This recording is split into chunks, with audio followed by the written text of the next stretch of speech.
नफरत में जान लेना या फिर नफरत के लिए उकसाना, ये दोनों नहीं होना चाहिए। क्या एआईएमआईएम के चीफ असदुद्दीन ओवैसी ने फिर से मुसलमानों को उकसाना शुरू कर दिया है? इस बार मुद्दा उठाया एनआरसी का। उन्होंने यहां तक दावा कर दिया कि गृह मंत्री अमित शाह किसी भी वक्त एनआरसी को लागू कर सकते हैं। इसके लिए गृह मंत्री ने आयोग का गठन भी कर दिया है।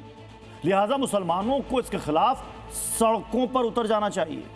अब ऐसे में सवाल यह कि आखिर एनआरसी लागू होने से ओवैसी को परेशानी क्या है? आखिर ओवैसी क्यों एनआरसी पर मुसलमानों को डरा रहे हैं?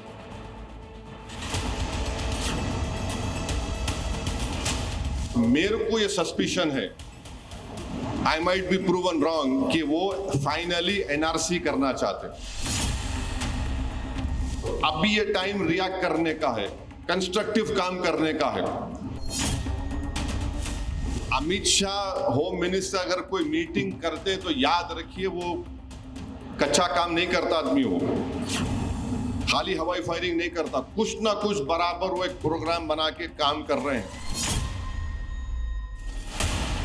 अब इसे गृह मंत्री अमित शाह की तारीफ समझें या फिर उनके तेज तर्रार बयानों और अडिग फैसलों का खौफ, क्योंकि एनआरसी को लेकर हैदराबादी भाईजान एआईएमआईएम चीफ की हवाइयां उड़ी हुई हैं।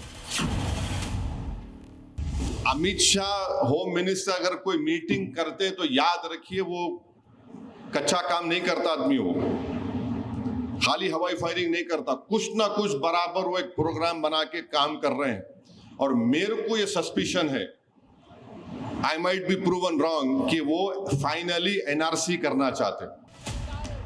केंद्र की ओर से तो नहीं, लेकिन बड़े ओवैसी ने एनआरसी का जिन्न एक बार फिर बोतल से बाहर निकाल दिया है। हैदराबाद में एक कार्यक्रम में असदुद्दीन ओवैसी ने दावा किया कि गृह मंत्री अमित शाह एनआरसी लागू कर सकते हैं। इसके लिए गृह मंत्री ने एक आयोग बनाया है जिसमें सुप्रीम कोर्ट के रिटायर्ड जज शामिल हैं। आयोग का सीधा ताल्लुक एनआरसी से हो सकता है।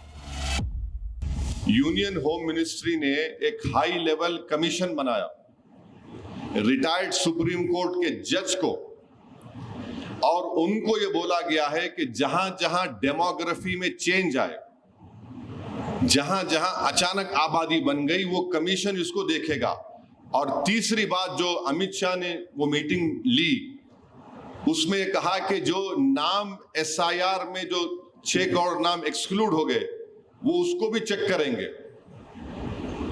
अमित शाह होम मिनिस्टर अगर कोई मीटिंग करते तो याद रखिए वो कच्चा काम नहीं करता आदमी, हो खाली हवाई फायरिंग नहीं करता, कुछ ना कुछ बराबर वो एक प्रोग्राम बना के काम कर रहे हैं। एनआरसी को लेकर गृह मंत्री का स्टैंड क्लियर है। वो संसद से लेकर चुनावी मंच तक से एनआरसी लागू करने का ऐलान कर चुके हैं। मगर हैरानी की बात यह है कि मौजूदा वक्त में एनआरसी के मुद्दे पर कहीं कोई सुगबुगाहट नहीं है। ऐसे में सवाल है कि असदुद्दीन ओवैसी एनआरसी पर भाईजान को क्यों भड़का रहे हैं? एनआरसी को धर्म विशेष के खिलाफ क्यों पेश कर रहे हैं? आखिर एनआरसी लागू होने से ओवैसी को परेशानी क्या है?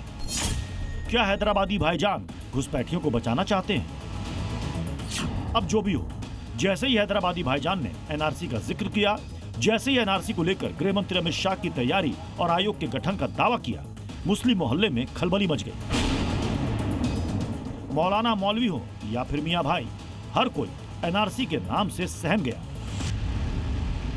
एनआरसी का सवाल सिर्फ मुसलमान से क्यों करते हैं आप लोग? सबसे करना चाहिए, लेकिन सिर्फ मुसलमान से करके कहीं ना कहीं आप लोग ये बताना और जताना चाहते हैं कि मुसलमान एनआरसी से डरा हुआ है। एनआरसी लाएंगे, अभी एसआईआर जो है वो मुकम्मल हुआ नहीं, अभी देश में जनगणना हुई नहीं, और एनआरसी आखिर ये क्यों?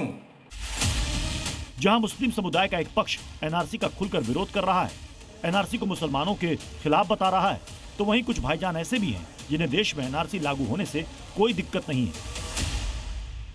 एनआरसी से मुसलमानों को डरने की और घबराने की कोई जरूरत नहीं। ये देश विरोधी लोग हैं जो एनआरसी नहीं चाहते। आपको इतनी चिंता बांग्लादेशियों की, म्यांमार के लोगों की, पाकिस्तानियों की अगर है तो आप वहां चले जाइए। सारी गल्फ कंट्रीज अपना एनआरसी कर सकती हैं, तो भारत क्यों नहीं कर सकता? बिल्कुल हम इसका स्वागत करते हैं। मुसलमान जाग रहा है, तथा कथित धर्मनिरपेक्ष पार्टियों की राजनीति अब नहीं चलेगी। अब मुसलमानों को भी पता है कि हैदराबादी भाईजान इससे पहले सीए एसआईआर पर भी बरगलाने की कोशिश की थी। लेकिन ना तो एसआईआर से और ना ही सीएए से देश के मुसलमानों को कोई दिक्कत हुई। ब्यूरो रिपोर्ट, जी मीडिया। जिन्होंने यूज किया है वो जानते हैं असली हींग का स्वाद। MDH सुपर हींग, शुद्धता का असली तड़का।